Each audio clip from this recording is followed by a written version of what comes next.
Welcome to Bind EduTech, and this is a continued class in which we are going to discuss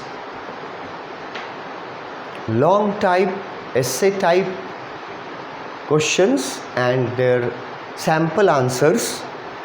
हम लोगों ने अभी तक दो लॉन्ग टाइप क्वेश्चंस और उनके सैम्पल आंसर्स डिस्कस किए हैं प्रीवियस वीडियो में.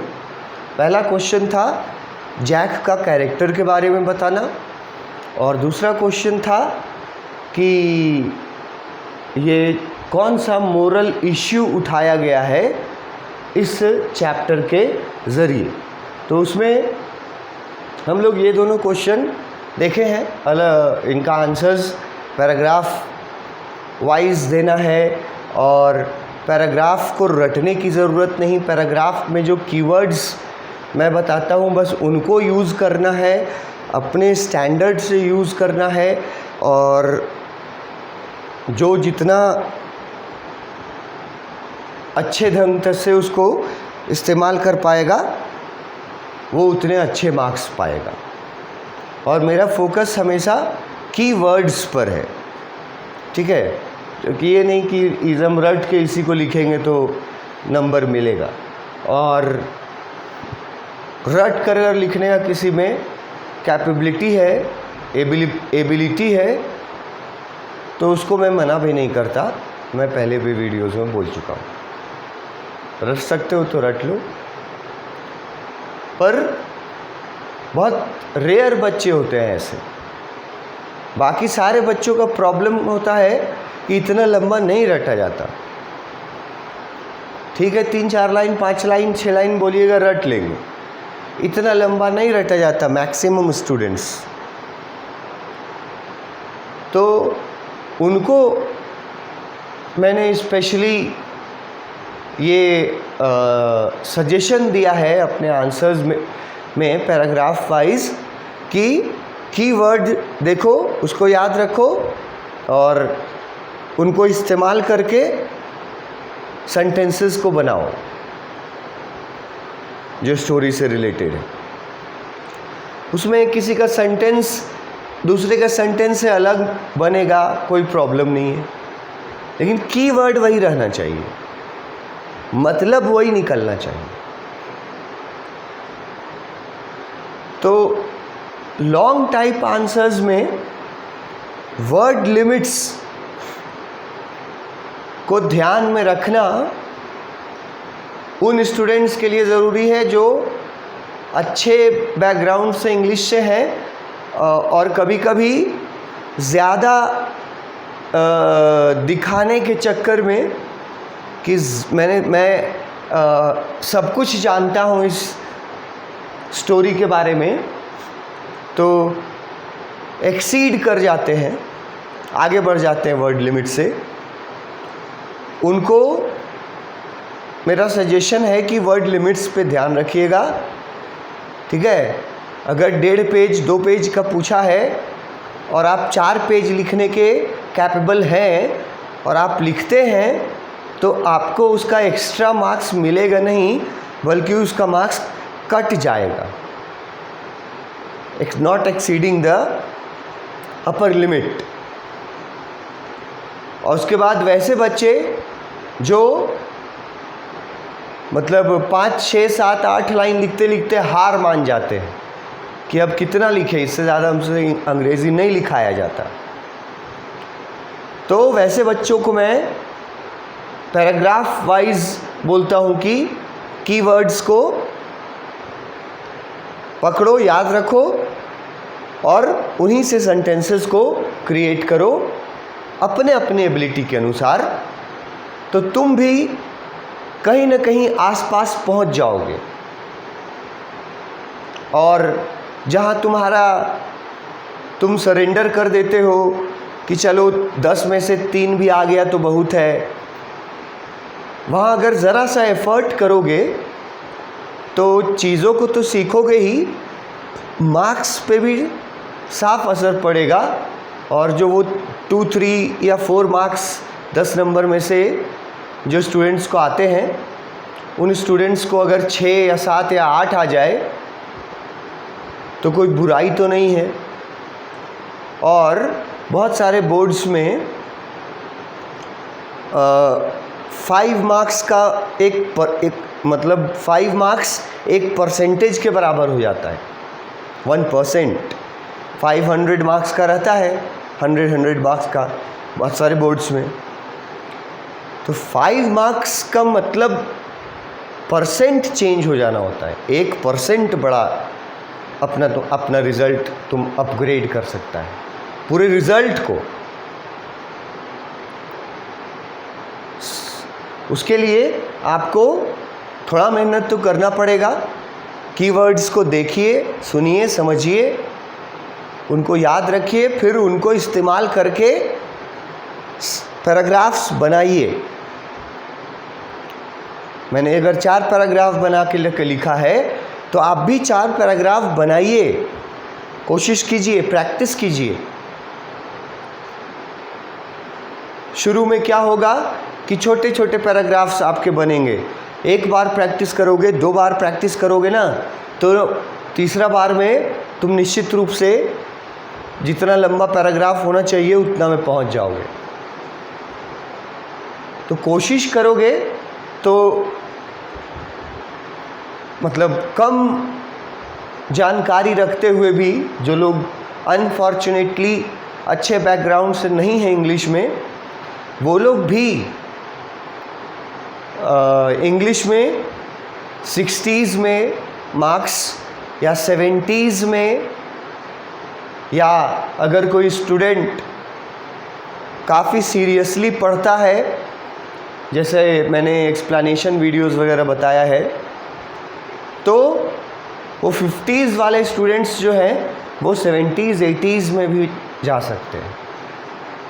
सो जो उनका पूरा रिज़ल्ट भी परसेंटेज ऊपर चला जाएगा। क्योंकि अक्सर साइंस स्ट्रीम के बच्चे इंग्लिश को इग्नोर करते हैं मार्क्स के लिए। वो क्योंकि उनको लगता है कि इंग्लिश में उनको दिक्कत है नहीं, पास तो होना ही है और मार्क्स भी आ ही जाएंगे। स्पेशली साइंस स्ट्रीम के बच्चे। आर्ट्स स्ट्रीम के बच्चे होते हैं कहीं कहीं जो इंटरमीडिएट में आर्ट्स लेते हैं 11th और 12th में, उन बच्चों को इंग्लिश में थोड़ा दिक्कत होता है। और मैं स्पेशली फोकस कर रहा हूँ कि जिन बच्चों को दिक्कत होता है उन बच्चों को एक्सप्लेनेशन वीडियोस, जो चैप्टर का वर्ड बाय वर्ड मैंने एक्सप्लेन किया है, अगर उन वीडियोस को वो देखते हैं तो निश्चित रूप से, मैंने पहले भी कहा है कि मैं एश्योर कर सकता हूँ कि आपका मार्क्स जो है और आपका जो स्कोर है वो निश्चित रूप से अपग्रेड करेगा। आप देखिए, उनको सुनिए। ये मत समझिए कि आप कमज़ोर हैं अंग्रेज़ी में तो आपका 50 और 55 ही आएगा, ये सब बिल्कुल नहीं है। आप वीडियोस के एक्सप्लेनेशन को देखिए, समझिए, सुनिए और थोड़ा सा मेहनत याद रखने में करिए, तो आप भी 70s और 80s में मार्क्स ला सकते हैं इंग्लिश विषय में। उससे आपका परसेंटेज भी अपग्रेड करेगा। तो हम लोग 2 क्वेश्चन डिस्कस कर चुके हैं और ये हमारा क्वेश्चन नंबर 3 है हमारे सामने। ये ऐसा क्वेश्चन है जो मैक्सिमम चैप्टर्स, मैक्सिमम स्टोरीज़ के बारे में कॉमन क्वेश्चन है। ये भी इसके पहले भी हम लोग जो लोग लॉन्ग आंसर लॉन्ग किए हैं ना, कॉमन सारे चैप्टर्स से कॉमन रहता है। मतलब हर चैप्टर में, जैसे इस चैप्टर में जैक का कैरेक्टर लॉन्ग आंसर में पूछा, तो ऑलमोस्ट सभी चैप्टर्स में जो सेंट्रल कैरेक्टर होता है उससे जुड़ा हुआ लॉन्ग क्वेश्चन पूछता है, पूछने की प्रोबेबिलिटी रहती है। और दूसरा क्वेश्चन जो हम लोगों ने डील किया लॉन्ग आंसर में वो था मोरल इश्यू का। तो आप सोचो कि हर चैप्टर में, इंग्लिश में, हर स्टोरी में, हर पोयम में ये मोरल इश्यू वाला क्वेश्चन भी बिल्कुल कॉमन होता है। हर स्टोरी का अपना मोरल होता है, हर संदेश होता है, नैतिक शिक्षा होती है। तो दोनों कॉमन है, सभी चैप्टर्स में ये सब पूछे जा सकते हैं, सभी चैप्टर्स से। तीसरा क्वेश्चन भी हमारा जो है वो भी इन्हीं कॉमन क्वेश्चंस में से है जो सभी ऑलमोस्ट सभी चैप्टर्स के बारे में ये क्वेश्चन पूछा जा सकता है और पूछता है अलग अलग बोर्ड्स में। कोई भी चैप्टर हो उसके टाइटल का जस्टिफिकेशन पूछता है। मतलब टाइटल, चैप्टर का जो टाइटल है, शीर्षक है, हिंदी में शीर्षक जिसको बोलते हो, तो हर चैप्टर का, हर स्टोरी का टाइटल होता है, शीर्षक होता है। तो जितना कहानी तुम पढ़ोगे 11th में, 12th में, चैप्टर्स में, सभी चैप्टर्स से ये क्वेश्चन पूछा जा सकता है। पूछने की प्रोबेबिलिटी ज़्यादा रहती है कि इसके टाइटल को तुम कैसे जस्टिफाई करते हो। मतलब कि जो शीर्षक रखा गया है कहानी का, क्या तुम उस शीर्षक से सहमत हो, और अगर सहमत हो तो रीजंस बताओ कि क्यों सहमत हो।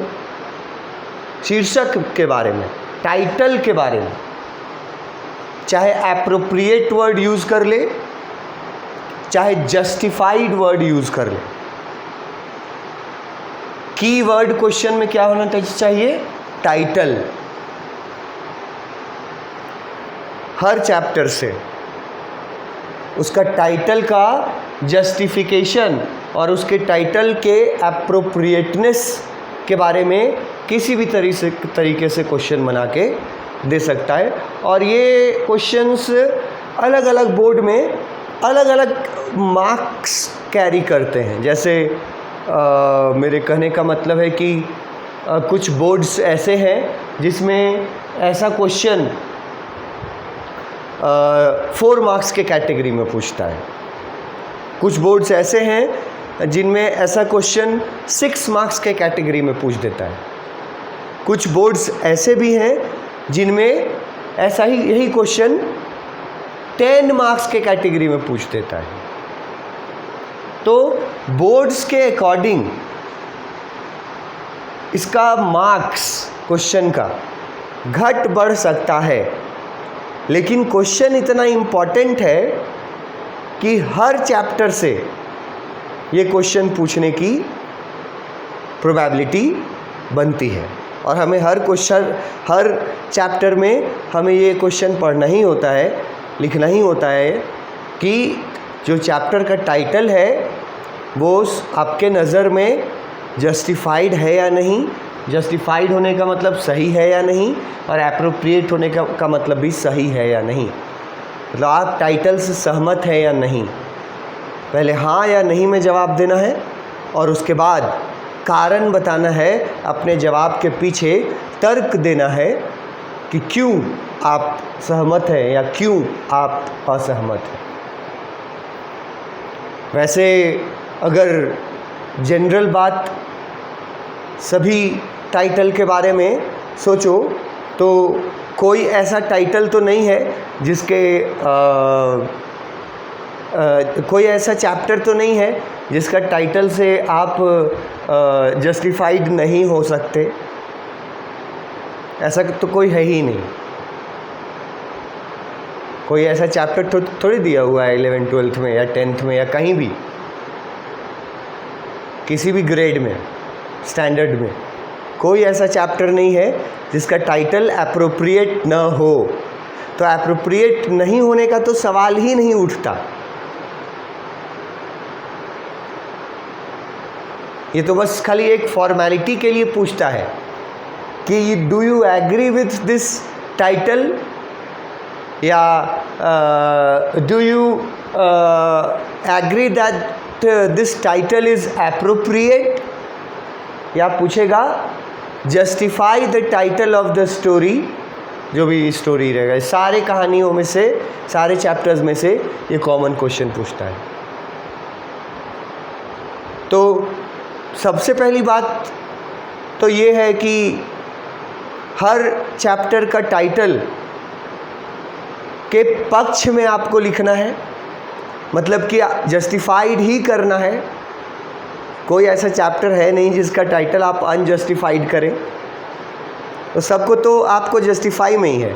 मतलब हर चैप्टर के बारे में, हर चैप्टर के टाइटल के बारे में अगर क्वेश्चन पूछे तो सबसे पहले सेंटेंस में तुमको ये लिखना है कि यस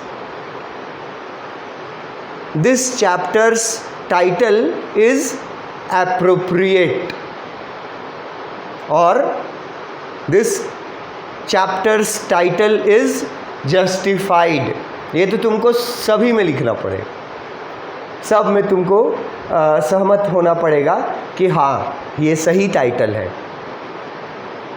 अब यहाँ परेशानी नहीं है, परेशानी कब होगा कि इसको प्रूव कैसे कीजिएगा कि आप जो हाँ में जवाब दिए हैं, तो जवाब का कोई आपको सबूत देना पड़ेगा ना, तभी ना आपका जवाब से टीचर संतुष्ट होगा। आपको अपने पक्ष में कुछ जानकारी देना होगा चैप्टर से कि क्यों इस चैप्टर का टाइटल आपको सही लगता है। तो वो जानकारी जो जितना अच्छा तरीके से देगा, मार्क्स जिसका जिसका भी जो रहेगा वर्ड लिमिट्स के अनुसार वो मार्क्स उसको मिलेगा। कहीं 4 मार्क्स का पूछ देता है यही टाइटल जस्टिफिकेशन, कभी 6 मार्क्स का पूछ देता है, कभी 3 मार्क्स का भी पूछ देता है, कभी 8 नंबर का किसी अदर बोर्ड्स में, और हम 10 नंबर का भी बोलते हैं कि किसी किसी बोर्ड में पूछ देता है। 150 शब्द में बताओ कि टाइटल को जस्टिफाइड करो, करना तो है ही तुमको, कैसे करोगे। तो इसमें ना चैप्टर के बारे में यहाँ काम क्या आता है, चैप्टर का जो लाइन बाय लाइन पढ़ाई होता है ना, एक्सप्लेनेशन चैप्टर का, लाइन बाय लाइन एक्सप्लेनेशन, उस समय जिस स्टूडेंट का ध्यान पढ़ाई पर होता है, मतलब उस लाइन में, उस कहानी में वो है, वो स्टूडेंट कहीं और नहीं खो गया, उसी कहानी में जब पढ़ रहा होता है तो उस लाइन बाय लाइन एक्सप्लेनेशन पढ़ते वक्त जो स्टूडेंट्स अटेंटिव रहते हैं, चाहे क्लासरूम में हो, चाहे इस तरह का ऑनलाइन क्लास में भी जो लाइन बाय लाइन एक्सप्लेनेशन दिया गया है, या आप क्लासरूम में पढ़ते हो अगर लाइन बाय लाइन, तो जो स्टूडेंट जितना ध्यान लगाया होगा लाइन बाय लाइन पढ़ने में, उस स्टूडेंट के लिए इस क्वेश्चन का आंसर देना उतना ही आसान होगा, और उसको ये भी बेनिफिट होगा कि वो इस क्वेश्चन को जितना वर्ड लिमिट में बोलेगा उतना वर्ड लिमिट में लिखेगा वो, और आसानी से लिखेगा। लेकिन कौन लिख पाएगा? वो लिख पाएगा जो वर्ड बाय वर्ड स्टोरी को, टेक्स्ट बुक उसको पढ़ा हो, समझा हो, कहानी को अलग अलग व्यू पॉइंट्स से। उन लोगों के लिए ये मार्क्स, कितना मार्क्स का पूछता है इससे कोई फ़र्क नहीं पड़ता, क्योंकि उनको पूरी जानकारी है। उनको जहाँ बढ़ाने का रहेगा वर्ड लिमिट्स को, वहाँ वो चैप्टर से किसी ऐसे इम्पॉर्टेंट इंसिडेंट को चुन लेंगे और उस इंसिडेंट के बारे में लिखेंगे तो उनका वर्ड लिमिट बढ़ जाएगा। लेकिन ये चुन कौन पाएंगे? जो लाइन बाय लाइन पढ़ा होगा वही चुन पाएगा सबसे अच्छे से। तो इसमें जो एक सैम्पल आंसर जो है जो मैं दे रहा हूँ, इसमें देखो जैसे अगर हम लोग लाइंस की बात करें या वर्ड्स की बात करें तो मैं जो सैम्पल आंसर दे रहा हूँ आपको वो कितने वर्ड्स का है, ये देखो यहाँ तक है, ठीक है। ये हमको लगता है कि 100 वर्ड्स को तो ज़रूर सेटिस्फाई कर देगा किसी भी समय। जितना लंबा जो लेंथ है मेरे सैम्पल आंसर का, टाइटल का जस्टिफिकेशन सही है, टाइटल ये पहले से ही तय है, गलत है ये आप किसी चैप्टर के बारे में लिख ही नहीं सकते। तो सही टाइटल है, पहला बात लाइन में तो यही एग्री करेंगे हर आंसर में। अब उसके बाद फिर प्रूव करने का बारी आएगा, साबित करो कि कैसे सही है। तो इसको भी पैराग्राफ वाइज ज़्यादा नहीं, 2 ही पैराग्राफ में इसको रखे हैं। तो 2 पैराग्राफ में इसको हम डील किए हैं कि कैसे ये सही बिल्कुल एप्रोप्रिएट टाइटल है इस कहानी के लिए। देखो पहला लाइन में स्वीकार कर लिया, एक्सेप्ट कर लिया। The title should wizard hit mommy is justified. यहाँ पे ना ये चैप्टर का नाम, जितना चैप्टर है ना तुम्हारे टेक्स्ट बुक में 12th क्लास में 8 चैप्टर्स हैं, 16 चैप्टर्स में से किसी भी चैप्टर का नाम तुम यहाँ लिख सकते हो। अगर उस चैप्टर से टाइटल के बारे में कोई सवाल पूछे तो यही लाइन तुमको लिखना होगा कि द टाइटल, अब इस चैप्टर के बारे में है तो इस चैप्टर का नाम लिख दिए, the title should wizard hit mommy is justified. मतलब आप सहमत है कि ये टाइटल जो रखा गया है चैप्टर का, ये बिल्कुल सही रखा गया है। अब एक वर्ड जस्टिफाइड हुआ और एक वर्ड और यूज़ किया है क्वेश्चन में, एप्रोप्रिएट। ये 2 वर्ड्स कॉमनली यूज़ करता है, जस्टिफाई और एप्रोप्रिएट, और दोनों का मतलब सेम ही होता है, घुमा फिरा करके कान पकड़ने वाला बात। किसी चीज़ को जस्टिफाई करना, किसी चीज़ को एप्रोप्रिएट बताना, ये बिल्कुल एक ही बात है। तो एप्रोप्रिएट वर्ड आए चाहे जस्टिफाई वर्ड आए, या आप जस्टिफाइड वर्ड यूज़ करें चाहे एप्रोप्रिएट वर्ड यूज़ करें, उससे कोई फ़र्क नहीं पड़ता है। तो पहला लाइन में ही स्वीकार कर लिए कि हाँ इस चैप्टर का टाइटल जो है वो बिल्कुल सही रखा गया है, शुड विजार्ड हिट मॉम। अब यहाँ से शुरू हुआ कारण, प्रूफ्स, कि तुम्हारे पास क्या क्या लॉजिक है, क्या क्या प्रूफ है इस चैप्टर से, जिससे तुम ये बोल रहे हो कि ये चैप्टर का बिल्कुल सही टाइटल रखा गया है। प्रूफ क्या क्या है, तो यहाँ से शुरू होता है। अब हर एक सेंटेंस जो है ना, एक सेंटेंस मतलब एक प्रूफ, दूसरा सेंटेंस मतलब सेकेंड प्रूफ, तीसरा सेंटेंस मतलब थर्ड प्रूफ। तो there are number of proofs. ये हम लोग इस मेंटालिटी से आपको समझना चाहिए इस आंसर को इसके आगे, कि यहाँ से जितना सेंटेंस लिखा है, सेंटेंस समझते हो, एक सेंटेंस मतलब क्या हुआ, फुल स्टॉप से फुल स्टॉप। तो देखो कितना सेंटेंस लिखा है, यहाँ से ये पहला गया फुल स्टॉप यहाँ, एक सेंटेंस हुआ, यहाँ से यहाँ 2 सेंटेंस हुआ, यहाँ से फिर आया यहाँ 3 सेंटेंस हुआ, फिर यहाँ से चौथा सेंटेंस शुरू हुआ है द रीडर से,